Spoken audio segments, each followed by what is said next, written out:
Olá, pessoal! Sejam muito bem-vindos a mais um episódio do nosso podcast. Eu sou a Ariane. E eu sou o Matheus. Hoje a gente abre espaço para um tema delicado, necessário e urgente, a violência de gênero. Esse é um tipo de violência que muitas vezes acontece em silêncio, atrás de portas fechadas e que ainda atinge milhões de pessoas todos os anos. E é justamente por isso que esse episódio existe. A gente quer conversar, desmistificar e mostrar que a informação pode sim salvar vidas. Então coloca o fone, ajusta o volume e vem com a gente. Porque hoje o episódio é daqueles que fazem pensar e podem fazer a diferença na vida de alguém. E quando falamos em violência de gênero, não estamos falando apenas de agressões físicas. O conceito envolve qualquer ato baseado na desigualdade entre homens e mulheres, que resulta em dano ou sofrimento físico, sexual, psicológico ou patrimonial. Segundo Gabriela Balestero, advogada e professora universitária brasileira, e Renata Gomes, pesquisadora brasileira, essa violência é um fenômeno culturalmente reproduzido, fruto de comportamentos aprendidos historicamente em instituições como igreja, família, escola e até o Estado. E é muito importante entender que a violência de gênero não é só tapa ou empurrão. Ela aparece também na violência psicológica, como humilhações, ameaças, manipulação emocional, na violência moral, patrimonial e sexual, ou seja, sempre que há uma relação de poder desigual que coloca a mulher em posição de subordinação, estamos falando de violência de gênero. Isso tudo faz parte de uma construção histórica de desigualdade entre os gêneros. E quando a gente olha para os números, tudo fica ainda mais claro e assustador. Os dados mostram que a violência de gênero é um fenômeno global. A Organização Mundial da Saúde considera a violência contra a mulher uma epidemia mundial. E segundo o estudo de Balestero e Gomes, em algumas regiões do mundo, mais de 65% das mulheres que já tiveram parceiro sofreram violência do companheiro. Quando a gente olha para os homicídios femininos, a situação continua grave. Entre 40% e 70% dos feminicídios em países como Austrália, Canadá e África do Sul foram cometidos por parceiros íntimos. E no Brasil não é diferente. O mapa da violência mostra que desde a infância até a velhice, a maior parte das agressões vem de pessoas próximas, pais, maridos, ex-companheiros e até filhos. Metade das mulheres vítimas de homicídio é morta pelo atual ou ex-parceiro. Esses números reforçam que um ambiente que deveria ser seguro, muitas vezes, é o mais perigoso.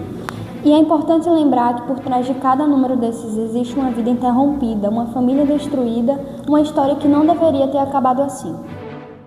Os estudos mostram que violência contra a mulher e violência de gênero não são temas novos. Desde os anos 80, os movimentos feministas brasileiros começaram a dar visibilidade a esse problema e pressionar o Estado por respostas. Segundo Cecília Santos, doutora em Sociologia brasileira, e Vânia Izumino, pesquisadora brasileira do Núcleo de Estudos da Violência, a construção social do masculino e do feminino foi fundamental para entender como essas relações de poder se estruturam. Isso aparece em vários aspectos culturais. Na ideia de que o homem é o provedor e a mulher responsável pelo cuidado, na naturalização da agressividade masculina e até nos discursos que colocam a mulher como culpada pela violência que sofre. O estudo mostra que, durante muito tempo, essa violência era vista como um problema doméstico, escondido dentro das casas. E aí fica a pergunta, por que mesmo com leis, campanhas e debates, isso continua tão presente? A resposta está justamente nessas estruturas sociais e culturais, que ainda reforçam a desigualdade e naturalizam comportamentos violentos. Quando falamos de violência, o imaginário da população é apenas a agressão física, mas existem várias formas que aparecem no cotidiano sem que a pessoa perceba. Por exemplo, quando o parceiro controla as roupas que a mulher pode usar, quando ele monitora o celular, impede de trabalhar ou faz comentários que diminuem sua autoestima. Tudo isso é violência. E o mais perigoso é que muitas dessas atitudes são normalizadas. O ciúme excessivo é tratado como prova de amor, mas na prática é um mecanismo de controle. Segundo Pierre Bourdieu, sociólogo francês influente no século XX, citado no artigo de Balestero e Gomes, existe uma violência simbólica, que é sutil, mas extremamente poderosa. Ela se dá pela comunicação, pelas expectativas sociais e pelos papéis de gênero que a sociedade impõe ao longo do tempo. E quando essa violência simbólica não é percebida, ela vai escalando. O que começa com controle vira humilhação, depois vira ameaça e muitas vezes chega a violência física. É um processo lento, mas progressivo. E é por isso que identificar os sinais cedo é tão importante. Um ponto essencial trazido pelos artigos é que a violência de gênero não nasce do nada, ela é aprendida. Bourdieu explica que instituições sociais como família, igreja, escola e até o Estado reforçam ao longo da história comportamentos que colocam o homem na posição dominante. Ele chama isso de poder simbólico, uma forma de poder invisível que mantém justamente porque não é reconhecido como violência. Isso significa que muitas mulheres acabam naturalizando comportamentos agressivos e acreditando que é assim mesmo que faz parte do relacionamento. Santos e Zumino reforçam isso quando explicam que a violência contra a mulher ganhou visibilidade nos anos 80, justamente porque antes era tratada como uma questão privada dentro da família e não como um problema social e político. E uma frase do artigo resume bem essa ideia. Violência contra as mulheres não é fruto da natureza, mas sim de um processo de socialização, ou seja, algo que a sociedade ensina e reproduz. A violência de gênero não é exclusiva do Brasil. Desde sociedades antigas, como Grécia e Roma, até a Idade Média, a mulher foi vista como subordinada ao homem, o que legitimou práticas de controle e violência. Somente no século XX, com os movimentos feministas, essa estrutura começou a ser contestada. A Declaração Universal dos Direitos Humanos de 48 e depois a Declaração da ONU de 93 foram marcos importantes para o reconhecimento da violência contra a mulher, com violação de direitos humanos. Mesmo assim, os números globais continuam alarmantes. 1 em cada 3 mulheres já sofreu violência física ou sexual. Isso mostra que o problema é estrutural e mundial. Entender esse histórico é essencial para perceber que a luta contra a violência de gênero é global e contínua. Existe um padrão muito conhecido chamado ciclo da violência. Ele começa com a fase da tensão, onde pequenas agressões verbais e controle começam a aparecer. Depois vem a agressão, que é o momento mais explosivo. Em seguida vem a famosa fase da lua de mel, quando o agressor pede desculpas, promete mudar e a vítima acredita que aquele foi um caso isolado. E esse ciclo não é fácil de quebrar. Ele cria dependência emocional, psicológica e até econômica. E como os artigos mostram, a estrutura social patriarcal reforça essa posição de submissão. Muitas mulheres são ensinadas desde cedo a serem para os outros, como diz Marilena Chauí, escritora e filósofa brasileira, e não a serem protagonistas da própria vida. Existem alguns sinais importantes para identificar que alguém pode estar vivendo uma situação de violência, tais como mudanças de comportamento, isolamento, medo constante, roupas que escondem machucados, desculpas repetidas referente ao comportamento do parceiro. No agressor, aparecem comportamentos como controle, ciúmes extremo, manipulação, ameaças e diminuição da parceira.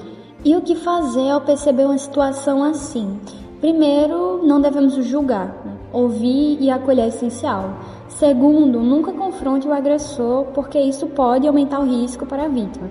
Ajude essa pessoa a buscar apoio, seja conversando com profissionais ou procurando serviços especializados. E, o mais importante, nunca pressione a vítima a denunciar antes que ela esteja pronta. Segundo os estudos citados por Izumino, muitas mulheres usam a denúncia como parte de um processo de negociação e proteção, e não como um fim definitivo. Apoiar significa caminhar junto, não obrigar. O Brasil possui uma das leis mais avançadas do mundo no combate à violência doméstica. A Lei Maria da Penha, criada para garantir proteção à vítima, punir o agressor e oferecer medidas de apoio à mulher. Se você ou alguém que conhece está vivendo uma situação de violência, ligue para o 180, que é o canal nacional de denúncia. Além disso, existem as delegacias especializadas de atendimento à mulher, serviços de apoio psicológico, defensorias públicas e redes locais de acolhimento. Para a continuidade do nosso podcast, faremos uma entrevista com uma convidada especial que falará sobre o tema, dando sua opinião e o seu posicionamento. Jéssica Mello. Oi, meu nome é Jéssica Mello, eu tenho 26 anos e sou professora de filosofia no IFRN Campus Canguaretama. Eu sou licenciada em filosofia e mestre em filosofia e atualmente eu sou doutoranda em filosofia na UFRN. Após conhecerem um pouco mais sobre a nossa ilustre convidada, partiremos para as perguntas base dessa entrevista. Dando início ao nosso questionário, Jéssica, de que forma a violência de gênero se manifesta no cotidiano das mulheres, considerando não apenas a violência física, mas também as formas psicológicas, simbólicas e institucionais que perpetuam desigualdades? Falando um pouco sobre a minha experiência pessoal na academia, na academia ela se manifesta de diversas formas, né? Muitas vezes nós somos silenciadas, né? E as nossas ideias, elas não são levadas tão a sério, né? Como se, por ser mulher, a gente não tem tanta credibilidade para fazer pesquisa. E por ser uma das poucas mulheres da área da lógica no meu programa de pesquisa, né?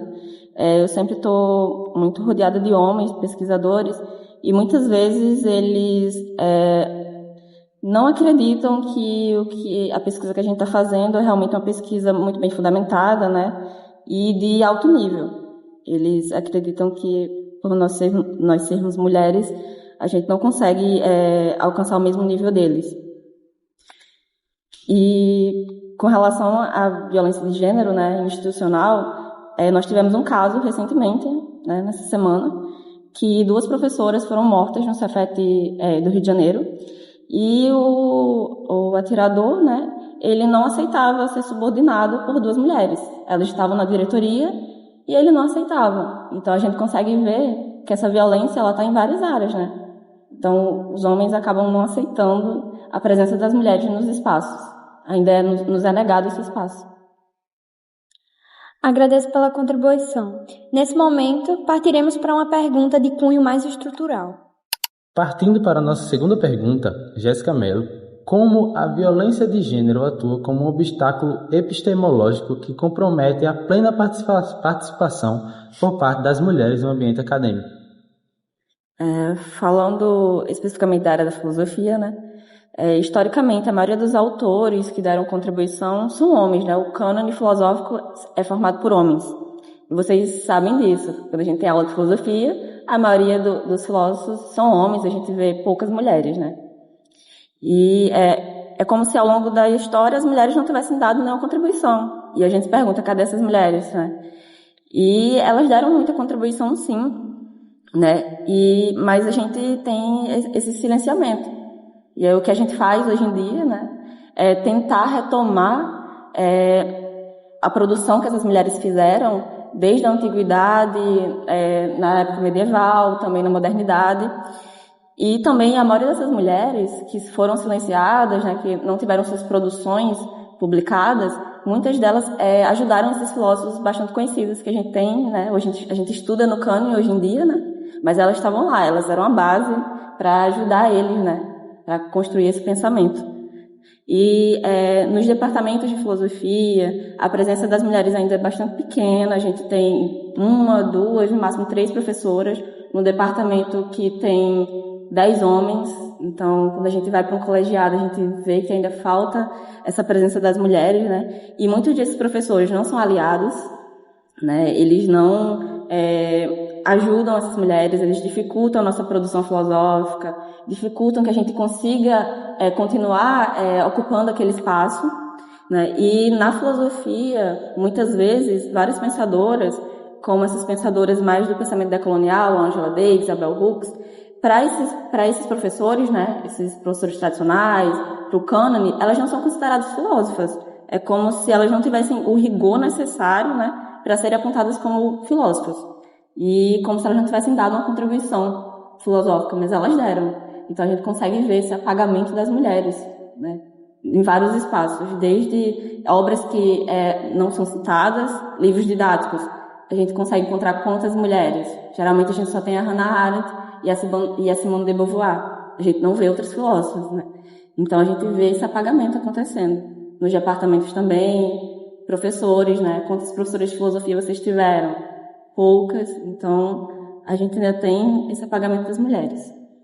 Esse é um processo de apagamento que não acontece somente quando falamos de violência de gênero, né? Mas é um processo de manter o poder à elite ou manter a quem tem mais, talvez trazendo para o cunho de violência de gênero, para quem tem mais virilidade, digamos assim, né? Então esse é um processo que é entristecedor e que, infelizmente, está entranhado na sociedade desde os primórdios, né? Desde a formação dessas mulheres, do poder transmitir esse conhecimento fundamentado e gerado por elas mesmas. Então isso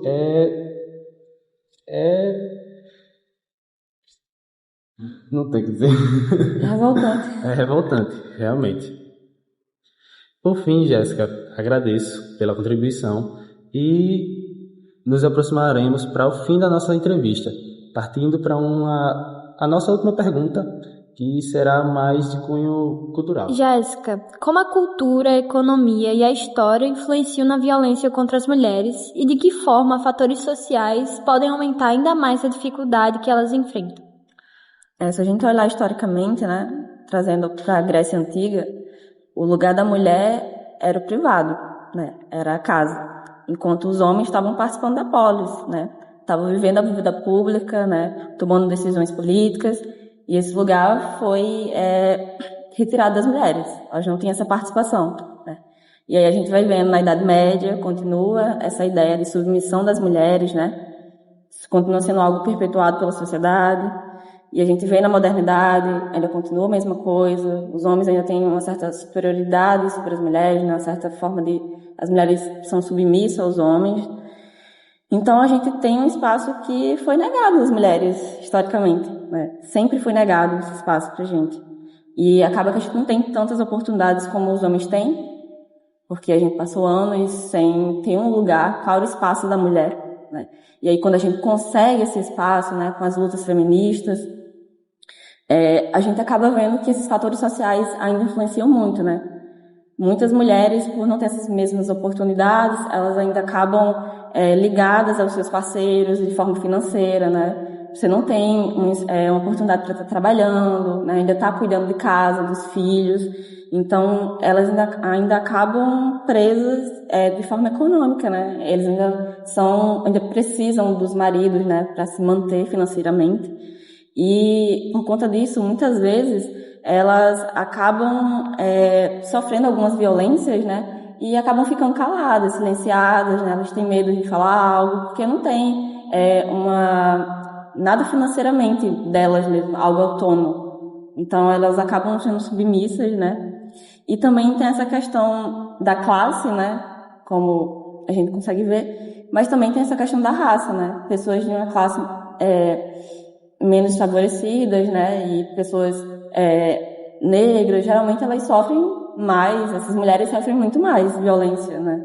Então a gente consegue ver que esses fatores sociais, eles estão totalmente ligados com essa questão dessas desigualdades de gênero, né, essa questão de ainda depender financeiramente. Então tudo está interligado, e se a gente olha historicamente, a gente vê que o espaço da mulher sempre foi negado, né, e a gente conquista isso, e não faz muito tempo. Faz pouco tempo, né? Essas lutas feministas foram há pouco tempo. E a gente ainda tem alguns movimentos que ainda tentam descredibilizar, né? Esse movimento que as mulheres estão fazendo hoje em dia. Então, esses fatores sociais e históricos influenciam muito para qual é o papel da mulher, né? Qual é o espaço da mulher. Agradecemos imensamente pela sua contribuição, Jéssica. Suas respostas foram de suma importância para o norteamento do nosso podcast, pois seu posicionamento é de alguém que vivencia todos os dias, não somente como uma cidadã, mas também como uma servidora pública e contribuinte de uma instituição federal. Eu queria agradecer a vocês pelo convite da entrevista. Achei as perguntas muito pertinentes e é um debate que a gente realmente precisa estar fazendo. Então, muito obrigada. Agradecemos. Finalizamos o nosso quadro de entrevista. Obrigado pela sua atenção. A violência de gênero não é um problema individual, é social, estrutural e histórico. E só pode ser enfrentado quando falamos sobre ele, entendemos suas raízes e reconhecemos nossos papéis na mudança. Obrigado por acompanhar esse episódio. Esperamos que ele ajude você a enxergar esse tema de forma mais clara e consciente. E no próximo episódio continuaremos a trazer mais debates importantes para a nossa sociedade. Até lá, um abraço.